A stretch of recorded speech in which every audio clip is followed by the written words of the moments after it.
के हमरा बुझाता बबुआ अरे गायक होई है ना ना ना ना विधायक होई है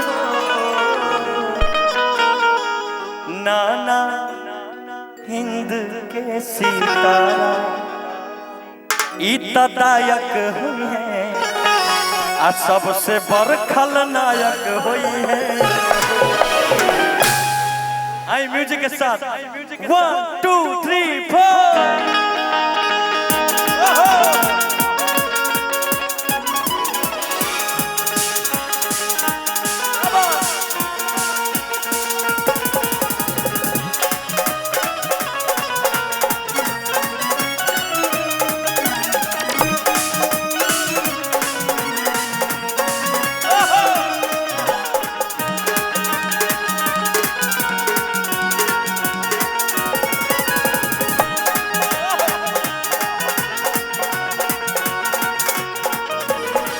हमरा बुझाता बबुआ जीएम होई है ओह से ऊपर डीएम होई है वो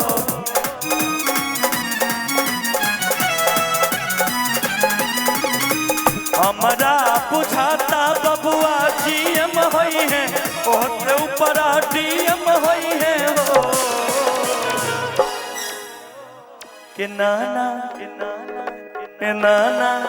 के नाना हिंद के सितारा उ त सीएम होई है ओह से ऊपर पीएम होई है हो के नाना हिंद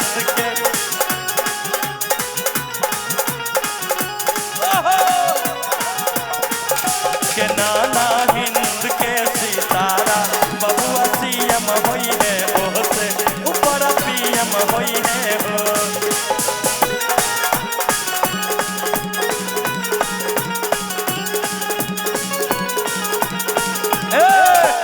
मस्ती भरी रात है सारी कुड़ियों का भी साथ है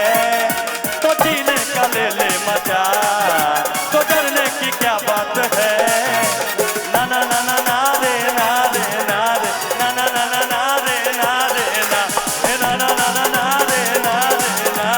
ना ना ना ना ना रे ना रे ना ए सजना रे रहोगे तो ऐश करोगे जिंदगी के सारे मजे कैस करोगे सजना रे सजना रे सजना रे के नाना हिंद के सितारा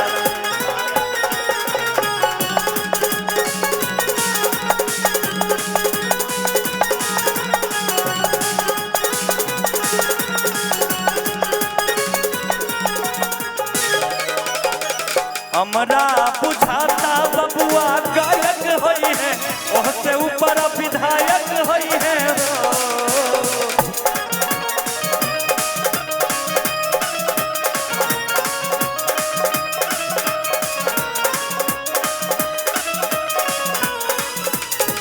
हमरा बुझाता बबुआ गायक होई है ओह से ऊपर विधायक होई है हो नाना ओ नाना हिंद के सितारा उतदायक होई है सबसे बड़ विधायक होई है हो के नाना हिंद के सितारा उतदायक होई है सबसे खलनायक होई है हो के नाना हिंद के सितारा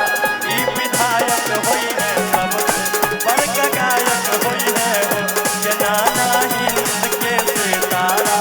ई सदायक होई है सबसे बड़ विधायक होई है हो के नाना के सितारा उ सदायक होई है सबसे बड़ विधायक होई है।